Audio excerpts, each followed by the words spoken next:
You're just a party person, you're fun, you're respectful, you're really Well, enjoyable to be around. 3, 2, 1. Hi, everyone. I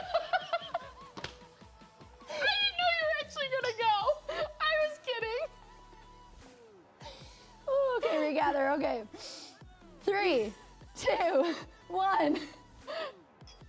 Hi, everyone. Welcome to the My Event Show. I am here with Christina, Salmon, and today we're going to talk all about Clink Co, why it started, what her hopes and dreams are for Clink Co the next 5 years, and some of the things that she's been seeing in the wedding industry in 2022, 2023, and what she hopes for 2024. Wedding world moves fast. So, Christina, let's start by talking about what even got you into weddings. So I guess I've always loved events. I've always loved celebrating. And when I first started my business, I didn't know I would specialize in weddings. That kind of came gradually. And to be honest, I guess it was something I fell in love with people's stories. I fell in love with the celebration that comes with a wedding, all of the prep. I feel like for every party and celebration, there's always prep, but it's different when it comes down to a wedding. So I fell in love with that process. I fell in love with what my clients were looking for. So that's really what I specialize in now. And I guess you could say it kind of came gradually and naturally. I started doing more and more weddings. People would recognize me at events. I would get referrals, and I would say 75% of my client base is based off of weddings, and it kind of happened organically. And now I would say I prefer weddings. It's definitely what my comfort zone is, but I'm thankful for my friends in the industry that make me step outside of my comfort zone. You being one of them have introduced me to galas and corporate events with Mammoth, so that's really exciting. And then also Leticia with Agape, the parties and different celebrations like engagement parties and bachelorettes, things that go around weddings. So I would like to say we're pretty well-rounded, but definitely for some reason weddings kind of became our niche. Yeah, I definitely think that like you're just a party person, you're fun, you're respectful, you're really enjoyable to be around. You are bubbly, so like Clink Co and champagne, just I feel like your personality goes with that. Well, thank you. Yeah, you're like a ray of sunshine. 5 years ago, did you see yourself doing any form of any of this? I would definitely say events, yeah. So I've always loved events and always loved celebrating, but I didn't know weddings would be my niche. So that's kind of something that did happen organically. I'm grateful for it, but if you'd asked me 5 years ago if I'd be here today, I would not have been able to tell you that. And if you ask me where I'm going in 5 years, I would like to say I know, but this industry, as we all know, changes drastically every day. The trends change, the clients change, the venues change, the planning changes, what goes into an event, the budgets change, everything changes. So that's what's exciting about this industry is you're always keeping up with the times, keeping up with the trends, starting new trends, getting people to step outside their boxes. I don't really like to put myself in, everyone has to plan for their growth, but I don't necessarily like to predict maybe where I'm going to be in 5 years. From a business standpoint, it's kind of been a fun journey to grow organically and see where the industry takes us. I'm lucky and blessed that every year has been bigger and better than the year before. So I do have high hopes for in 5 years, but don't know exactly where it'll be. Did you ever see yourself owning a business? Is that something you wanted? Or again, like, was that more of a natural process? No, I've always kind of wanted to do my own thing. I started right out of college. Well, I went to an entrepreneurial school. I went to Northwood University. So that was always kind of ingrained in me. Now, whether I thought it was actually an option to have my own business, I think that was probably a stretch, but I went to school for it. I always enjoyed it. I did events and working for other people, and when COVID hit, that's really when it changed my whole perspective on everything. I was like, wow, I can do this on my own. So that was a year that I would actually say I was pretty blessed. Things shut down, and these bigger companies that were used to doing events, they weren't able to do them for people anymore. And after 6 months of COVID hit, people were still looking to do events. And I would say a lot of the smaller businesses, local businesses and entrepreneurs, they were out hustling, figuring out ways to make things work. And that's really the birth of Clink Co. It was the year of 2020 when we kind of exploded. So for me, COVID was a good year, but I know for a lot, it hurt a lot of businesses. So it's definitely a balance. Like, what did that explosion look like? Was it a lot of like private weddings? Cause like you couldn't go to venues. It was a lot of outdoor weddings, which were hard. A lot of event planners weren't used to backyard weddings. And it was kind of on the midst where barn wedding season was on like the in for trending. And now I'd say they've become popular and they're pretty common now, but a lot of these venues, they had to learn to have open door policies. They had to be able to have open air, and that was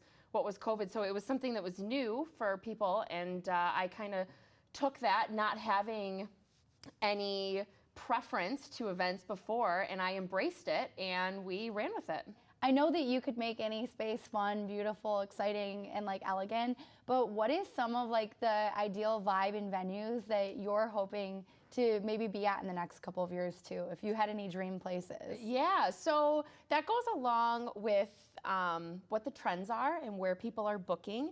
And I would say now, more days than ever, vendors and companies are keeping up with trends more than they've ever had to, because they have to, because there's so much available to your client now. So venues are getting facelifts when they never used to before. They're updating their rentals. They're painting their walls. They're going with the flow of what people want. So with trends changing so drastically, I would say that venues have adapted to that. It makes it easier to be able to put things on your bucket list. You want to know what venue I did just go to that I really loved? Was the State Savings Bank in Detroit. That's a big open venue. It's beautiful, but it's often underrated because you have to bring so much in there. I mean, it's just a big space. So sometimes it overwhelms people if they're not working with a planner, or if they don't have a vision. A space like that overwhelms them and they won't touch it. And some people will gravitate to the venue or the space that has everything already in it, and they just have to bring the people. I would definitely say I've learned to appreciate a blank space of a venue, because I think you can represent the couple so much more. I think you can bring their vision to life. It's hard when a client comes to you when they've booked a venue or a space and it doesn't mesh with their design aesthetically, and then it's my job to mesh the two together.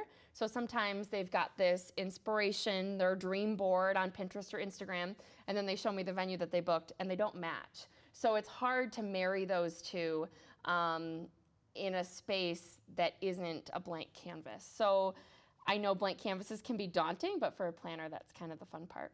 Yeah. Because you get to help them bring all those little pieces together. Yeah, that's beautiful. I like that. Now, another thing I want to learn more about, because we've had a little chat about this before, what is the difference between an event planner and like a day of coordinator? I love that question. So that's actually on my website, but there really is no such thing as a day of coordinator. That's a term used in the industry because it's widely known. I mean, we use that term as well, but really a coordinator can't just walk in on the day of and like know what's going on. They don't know what you've planned. Yeah, they can facilitate, but if they don't have the floor plan beforehand, if they don't have the vendor's name, if they don't have your guest count, if they don't have your colors, I mean, they have nothing, right? They can stand in a room and answer a question for someone, but they're probably going to answer it wrong. So really your day of coordinator should just be called a coordinator. You should remove the day of. Yes, they're there the day of, that's where they get the name, but if they're a good coordinator, you should have been working with them at least 30 days prior. You should have a meeting with them, you should run down all the details, you should give them your contracts, they should know the ins and the outs so they can truly coordinate the best to their ability the day of and not bother anyone. They should have all the details, and there's no way anyone can simply absorb that in just showing up the day of.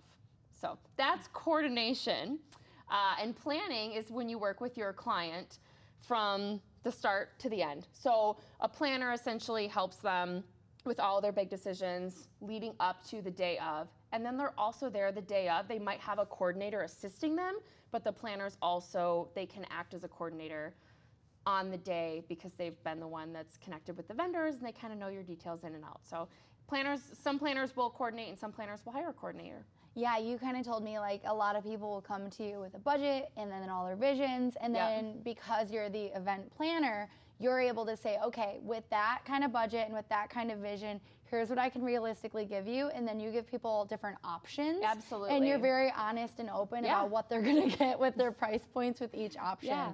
Whereas like, so that's for the people who are very busy and they're just like, okay, there's a lot of vendors you have to talk to. There's a lot of things you need to book. And like, I mean, I think especially if you have a clear vision of what you want, executing that can be very overwhelming. If you're getting like a 12 grand floral quote, then you're like, oh, whoa, how do I ever bring that down? But like with an event planner would be like, okay, I know how to like figure out what are your essentials versus what are maybe your luxuries, and then kind of finding the balance. It's what's important to you at your event, what you want to shine through. And some of the benefits, and I honestly think it's a joy working with planners, is because they know the ins and outs of the industry. They know who they can work with, they know who does what well, and they've got the different connections. So let's say you have, you know, a particular vendor or someone that you're working with and it's just, you know, their quote is too high, or they aren't able to do exactly what you're envisioning, or maybe you want it more grand. It's nice to be able to work with someone that has a creative partner that says, you know, I know someone who can do this for you, and they're able to help you pull the vision together.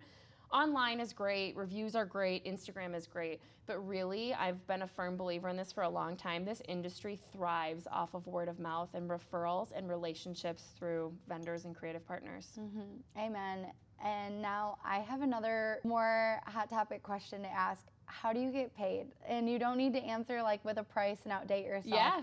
But I think that a lot of people are intimidated about the idea of like reaching out to an event planner, because right off the top of their head, they'll be like, I can never afford that. Yeah. And so like how is that kind of figured out between people? So every planner is different. I would say a majority of planners are paid off of a percentage of your event total. So there's usually a budget that you'll start with when you're talking with a planner. Some will have a minimum starting fee right off the bat, and you'll know exactly where you're gonna lie with them. And then it will go up from there. So a starting fee might be $5,000 for a wedding. And then they have a wedding budget of X amount, and you know you're gonna pay an additional percentage based off of their budget, but their starting fee is that additional, or is that amount. Some planners will have hourly fees depending on the event, and events are all different, right? The scale's different, the budget's different, the guest count's different, the occasion's different. So I think it's really hard to pinpoint a blanket price on planning. You really should inquire. Information is out there, it's pretty readily available, and don't be afraid to ask someone. I mean, just because something's on their website, I would encourage everyone to always reach out. If you're interested in a vendor that you connect with, reach out and start a conversation. So much more can be done in a 5-minute phone call than just looking at someone's website and assuming they're not a fit for me, or, you know, that's way out of my budget. Pick up the phone and call them, send them an email, tell them what you're looking for. Maybe they've got, you know, an empty day and they want to fill it, and maybe your event is right up their alley and they want to showcase their work at your event. Maybe, you know, they're busy and they can't take you in, but maybe they've got a referral for you. Maybe someone that they know fits what you're looking for. So that's what's really nice about the industry, and trusting the people that you work with. But it all comes down to communication and being able to ask them. There's someone who was asking me about why our photo booth company costs more than another one. Yeah. And my answer was just, well, we've been in existence longer, so we're busier. And the other photo booth company, I'm like, they're good. I really like their quality. I'm like, they are a good company. They simply cost less because they have less booths and they're available and they're trying to book it and fill their team. And I said, but here's a image quality, their pictures versus ours. And even though theirs are still, in my opinion, a really good photo booth, I just wanted them to kind of see a little bit of the black and white glam booth difference. And they were able to make that choice. No, you guys are worth $300 more. And I'm like, thank you. And then they paid and it was no problem. But it's like, sometimes I think even like it's not bold to ask, why do you cost more? It's actually really helpful, because then you can talk about why you cost more. Absolutely. And, you know, I love telling people why we cost more and why I pay my team and what we pay our team. And honestly, sometimes it comes down to experience. Sometimes it comes down to the event. Sometimes it comes down to travel. And as a business owner, I've always been a firm believer in, if I want to do something that's going to benefit me or make me happy or benefit my company, if I want to discount my services, that's up to me to do that for a certain event. I like to do a charity a quarter, and I actually learned that from Leticia. She was the one that told me she did that, and I was like, oh wow, that's really cool. And I found a way to be able to work my business into charities that mean something to me, and that's my donation back to my community that again pours into my business, but it's the things that I've chose. So I think it's important to remember that everyone's pricing, it is personal, but they have it for a reason. Maybe it's experience, maybe it's education, maybe it's they've been in business longer, like you said. Maybe it's strictly down to quality. Maybe it's down to the relationship. There's lots of different factors for it, but I don't think anyone should ever feel uncomfortable asking, because one of my big things that I work on with my clients is educating them what things cost. This is an expensive industry, and with everything so accessible at your fingertips on Instagram and on Pinterest, it gets forgotten, and people want that instant gratification, and they lowball things. And I think it's out of pure innocence. They haven't been educated on what goes into it, what it costs, and how many people it takes to make that picture look beautiful. So by taking the time to educate them, they're all of a sudden like, oh, that makes sense. I understand. It takes 4 hours of setup and 3 hours of prep and 6 different vendors, and then this load-in time and that travel time, and outsourcing this and getting that custom made. So a lot of times, again, back to communication, it comes to how you educate your client, and that starts with communication. Yeah, completely agree. It would be fun to do all event planners and get like I want you all. I know. Yeah, I'm so again, excited. because it's not competition. It's supposed to be creative. You're supposed to pull each other's, creativity out and support one another. You do. I mean, it's like at the end of the day, you're all different personalities. Like 100%. Janelle's different than you, but and people hire us for different things. But like Leticia and I, and you and I, we complement each other's in ways that you wouldn't think about unless you put us together and let us work. Yeah, amen. And you're gonna have clients where you're like, okay, yeah, you should get the DJ photo booth. You're gonna have clients like that. And I'm like, be honest with people, tell them. But you're gonna have clients who are like, do not do it. You need Mammoth Party. Because I literally have had so many friends who they were like, if I would have known what it would have looked like, I would have gone to a real photo booth company. You know what I mean? Yeah. But anyways, I won't put this in the video, but I'm just saying, like, I understand that. And then it's the same with event planners. Like, everyone's just a different vibe, but everyone's a different style. But then, like, some people just find people first and then become obsessed. That's what's cool about Instagram. But the future, I want to be hosting roundtables. I want to be inviting live audiences. So I actually want to, yes, I really want like a chance for people to sit back there and ask questions. You be like Oprah sitting up here. Seriously. If I said you, Janelle, and Ashley were going to be in here doing an event planning roundtable, I know people would want tickets. Like straight up. And like, then it's like, do I charge? Do I not? If I charge, I can have time and honey. Like that's the only thing. I'm like, literally, if I charge, I can invite time and honey because then I can give people a charcuterie board. So how fun would that be? And I want like an audience to ask legit questions and to start real conversations, because I think everyone wants to meet each other and everyone wants to learn from each other, but everyone has such different ideas and opinions, and it's all fun. So I'm gonna have Christina on here a lot more, so you're gonna be learning a lot more from her. But real quick, why did you get a studio as an event planner? So part of my business is the design and decor aspect. That's what I fell in love with. I'm good at planning, I'm good at coordinating, but I love putting the design elements together and helping bring a bride or client's vision together. So I wanted a space that I would be able to collaborate with them. I have a vast variety of inventory that I rent out through my design and decor services. So I wanted my client to be able to come to my showroom in a neutral space setting, and I wanted to be able to put a tablescape together for them. I'm a visual person, so I like to be able to demonstrate to my clients what it's gonna look like for them instead of me just showing them a picture. I think when you can see, touch, and feel something, it gives you excitement for your event, and it really lets you understand what your client does and doesn't like, and you can adjust from there. So I use my showroom to be able to demonstrate my decor abilities to my clients and put together their vision for their wedding day. What a beautiful investment, and what a fun way to like kind of have a mini set of your wedding and show up and be like, oh my gosh, so cute. It is or fun. like, no, change the flutes. And you're like, well, the other flutes cost more. And they're like, it's worth it. Yeah, and it's actually been really nice. I've been working with a couple vendors.